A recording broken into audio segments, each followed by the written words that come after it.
অশ্লীল ভিডিও তুলে ব্ল্যাকমেল করে ছাত্রীকে ধর্ষণের অভিযোগে পক্সো আইনে গ্রেপ্তার এক ইউটিউবার ও তার বাবা।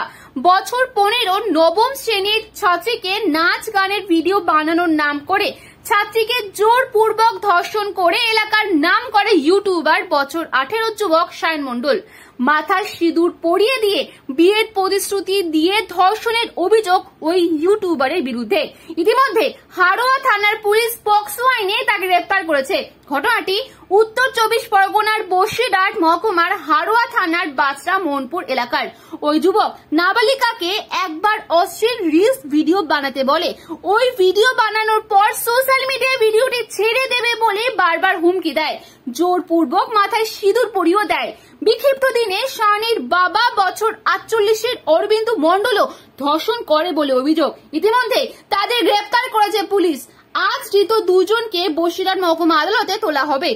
নাবালিকার দিদা, মা, পরিবারের সদস্যরা তাদের কঠিন শাস্তির দাবি করছে।